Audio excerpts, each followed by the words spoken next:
S'il te reste du temps, au moins essayer le dire autrement.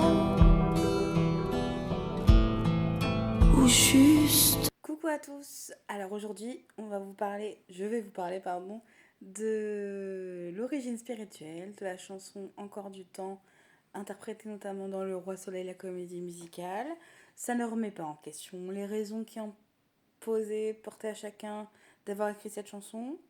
Moi, je vous donne simplement l'origine spirituelle, c'est-à-dire avant d'arriver sur Terre, d'être transmise aux incarnations pour nous tous, les écouter.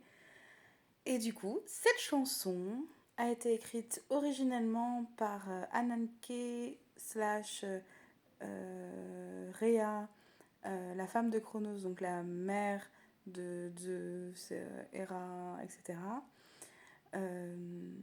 Donc c'était une des premières chansons en dualité en réalité, puisque la déesse de la musique est arrivée bien après la vie de Rhea.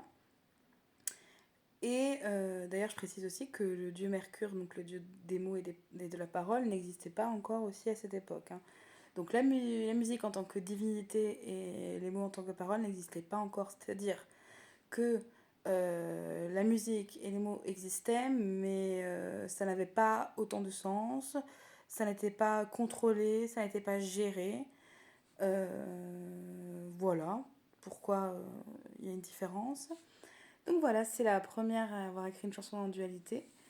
Et elle l'a fait pour son mari, Chronos, le titan du temps. Voilà, donc elle, on pourrait dire que c'était la déesse, ou plutôt une titan, je dirais plutôt un titan quand même, de la famille, de l'amour, de la guérison, oui. C'est la première qui a ramené une énergie de guérison. Donc un peu la musique, j'imagine, quand même. L'expression, voilà, c'est ça, l'expression aussi. Donc elle regroupe beaucoup d'énergies différentes, mais surtout de fondatrice et de mère fondatrice, c'est-à-dire elle a quand même créé tout un panel de divinités, mais elle n'a pas fait que ça, puisque c'est aussi du coup la réincarnation de Ève, donc la première femme humaine. Et voilà. Si vous avez envie d'avoir d'autres réponses par rapport à Rhea Ananke, n'hésitez pas. Si vous avez envie que j'aille regarder l'origine spirituelle de vos chansons préférées, n'hésitez pas à me les mettre en commentaire. Bisous.